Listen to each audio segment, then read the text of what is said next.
Personne n'aurait imaginé qu'une simple visite à la rivière allait changer le destin d'un royaume entier. Ce jour-là, un secret ancien allait se réveiller, et plus rien ne serait jamais comme avant. La visite ordinaire. Dans le paisible royaume de Kambala, la vie au palais était remplie de règles, de cérémonies et de responsabilités. La princesse Aminata, fille unique du roi, vivait entourée de serviteurs, mais au fond d'elle, elle rêvait souvent de liberté. Depuis son enfance, un endroit l'attirait plus que tout, la rivière sacrée située à la lisière du village. Les anciens racontaient que cette rivière existait bien avant la fondation du royaume et que les ancêtres y avaient laissé leur bénédiction, mais aussi leurs secrets. Un matin lumineux, Aminata décida de quitter discrètement le palais pour s'y rendre. Accompagnée seulement de sa fidèle amie Sira, elle marcha à travers les champs verdoyants et les sentiers poussiéreux menant au village. En arrivant près de la rivière, l'air semblait différent. Le vent soufflait doucement et l'eau coulait avec un calme presque mystérieux. Les villageois évitaient souvent cet endroit, surtout au coucher du soleil, car ils disaient que la rivière possédait un esprit. Mais pour Aminata, ce n'était qu'un lieu paisible où elle pouvait réfléchir et respirer loin des regards. Elle s'approcha lentement du bord de l'eau et observa son reflet dans la rivière. Tout semblait normal jusqu'au moment où une étrange lueur apparut sous la surface de l'eau. Aminata fronça les sourcils.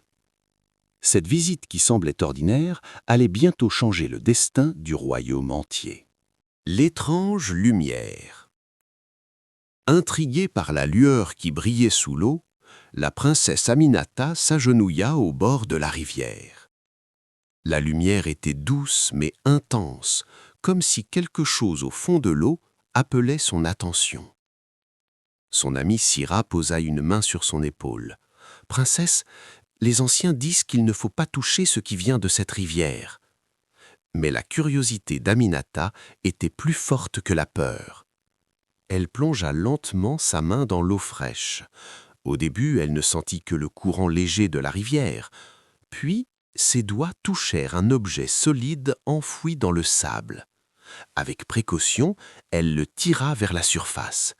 C'était un ancien bracelet en métal doré, décoré de symboles mystérieux qui semblaient briller légèrement. On aurait dit un objet très ancien, mais étrangement intact. Au moment où Aminata le prit dans sa main, la rivière se mit à vibrer doucement, comme si l'eau reconnaissait ce bracelet. Soudain, une vague de vent traversa les arbres autour d'elle. Les feuilles se mirent à trembler et l'eau tourna en cercle autour des pieds de la princesse. Sira recula, effrayée. « Princesse, je crois que vous venez de réveiller quelque chose. » Aminata regarda le bracelet, fascinée. Sans vraiment comprendre pourquoi, elle le plaça doucement autour de son poignet. À cet instant précis, une énergie étrange parcourut tout son corps. La rivière venait peut-être de révéler un secret que personne n'aurait dû découvrir. Le pouvoir éveillé. Au moment où le bracelet se referma autour du poignet d'Aminata, une énergie étrange parcourut tout son corps. Elle sentit un frisson remonter le long de ses bras, comme si une force invisible venait de s'éveiller en elle. La rivière, qui coulait paisiblement quelques secondes plus tôt, devint soudain agitée. L'eau se mit à tourner en spirale et une brise puissante souleva les feuilles des arbres autour d'elle. Sira, terrifiée, recula de plusieurs pas. « Princesse, retirez ce bracelet !» cria-t-elle. Mais Aminata restait immobile, les yeux fixés sur l'eau. Elle entendait presque un murmure, comme une voix lointaine portée par le courant de la rivière. Des images apparurent dans son esprit, des ancêtres, des guerriers, des rois et des reines qui semblaient protéger le royaume depuis des générations. Puis, aussi soudainement que cela avait commencé, tout s'arrêta. Le vent cessa, l'eau retrouva son calme. Aminata regarda ses mains encore tremblantes, le bracelet brillait faiblement à son poignet comme s'il possédait une vie propre. « Je crois que cette rivière cache quelque chose de très ancien, » murmura-t-elle. Mais ni elle ni Sira ne savaient encore que ce simple objet venait d'éveiller un pouvoir capable de changer le destin du royaume. La prophétie oubliée. Encore bouleversés par ce qui venait de se passer à la rivière, Aminata et Sira retournèrent rapidement au palais. Pendant tout le chemin, la princesse sentait le bracelet vibrer légèrement à son poignet, comme s'il réagissait à quelque chose d'invisible. Arrivée au palais, Aminata décida de consulter le vieux sage du royaume, un homme respecté nommé Mansa Doro, connu pour sa connaissance des traditions et des secrets anciens. Lorsque le sage aperçut le bracelet, son visage pâlit immédiatement. Il s'approcha lentement, les yeux remplis de surprise. « Où avez-vous trouvé cet objet ?» demanda-t-il d'une voix grave. Aminata lui raconta tout, la rivière, la lumière sous l'eau et l'étrange énergie qu'elle avait ressentie. Le vieux sage resta silencieux un moment, puis soupira profondément. « Princesse, ce bracelet appartient à une légende très ancienne, une prophétie oubliée par beaucoup. » Aminata fronça les sourcils. Le sage continua. « On raconte que la rivière sacrée protège un pouvoir laissé par les ancêtres, et un jour, l'héritière du royaume découvrira cet objet. À ce moment-là, elle deviendra la gardienne du destin du royaume. » Sira ouvrit de grands yeux. « Vous voulez dire que la princesse a été choisie ?» Le vieux sage hocha lentement la tête. « Oui. Mais chaque pouvoir attire aussi des dangers, et si cette nouvelle se répand, certains pourraient vouloir s'emparer de ce pouvoir. » Aminata sentit soudain un frisson parcourir son dos. Elle venait peut-être de réveiller bien plus qu'un simple mystère. Elle venait de réveiller une prophétie capable de bouleverser tout le royaume. L'ombre de l'ambition. La nouvelle du bracelet mystérieux ne tarda pas à circuler dans les couloirs du palais. Même si le roi avait demandé le silence, les secrets ont toujours une manière de s'échapper. Dans une grande maison non loin du palais, vivait Kandé, un puissant seigneur du royaume. Depuis longtemps, il rêvait de devenir le roi de Kambala. Mais tant que la famille royale était respectée par le peuple, son ambition restait impossible. Un soir, l'un de ses espions lui apporta une information troublante. « Seigneur Kandé, la princesse a trouvé un objet sacré à la rivière. Les sages disent qu'il possède un pouvoir des ancêtres. » Les yeux de Kandé brillèrent d'intérêt. Un pouvoir capable de changer le destin du royaume? L'espion hocha la tête. Kandé se leva lentement et marcha vers la fenêtre. Au loin, on pouvait voir les lumières du palais. Un sourire froid apparut sur son visage. « Si ce pouvoir existe vraiment, alors il doit m'appartenir. » À partir de ce moment-là, Kandé commença à préparer un plan.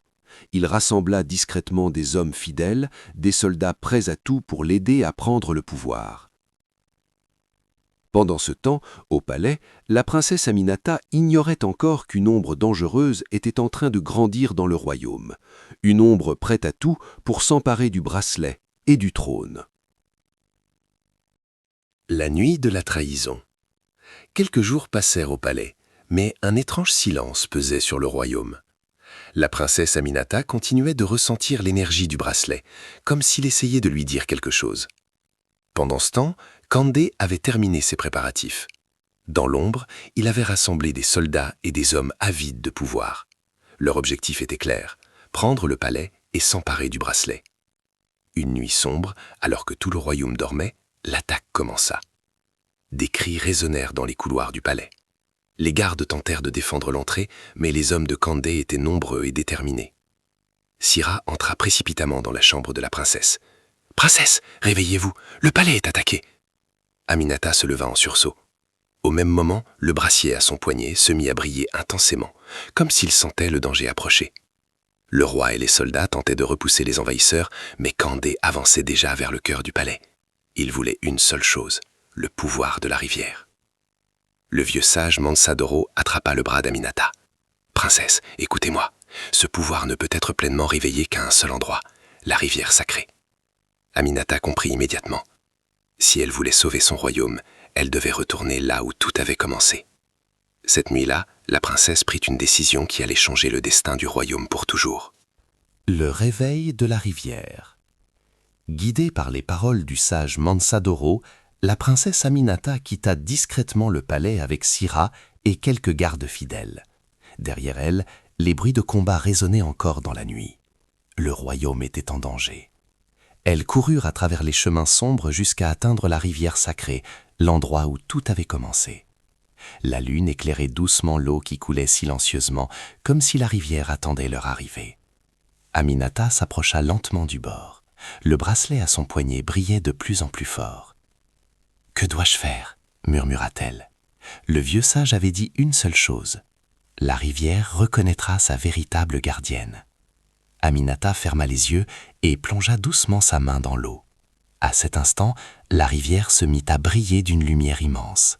L'eau tourna autour d'elle comme un tourbillon lumineux. Le vent se leva et les arbres se mirent à plier sous la force de l'énergie libérée. Aminata sentit une puissance incroyable traverser tout son corps. Les voix des ancêtres semblaient parler à travers le courant de la rivière. Une lumière enveloppa la princesse. Quand elle rouvrit les yeux, quelque chose avait changé en elle. Elle n'était plus seulement la princesse du royaume, elle était devenue la gardienne du pouvoir de la rivière. Et au loin, Kandé et ses soldats approchaient, prêts à s'emparer de ce pouvoir, sans savoir que la rivière venait de choisir son véritable protecteur. Le royaume transformé. Alors que Kandé et ses soldats arrivèrent près de la rivière sacrée, ils furent surpris par la lumière qui illuminait toute la vallée. Au centre de cette lumière se tenait la princesse Aminata, debout dans l'eau, entourée d'une énergie puissante. Le bracelet brillait comme le soleil, et la rivière semblait répondre à chacun de ses mouvements. Kandé s'avança malgré tout. « Donne-moi ce pouvoir, princesse. Avec lui, je deviendrai le roi de ce royaume. » Mais Aminata le regarda calmement. Elle n'était plus la jeune princesse hésitante. Les esprits des ancêtres lui avaient donné la force et la sagesse de protéger son peuple. Elle leva lentement la main. Soudain, l'eau de la rivière se souleva comme un mur immense.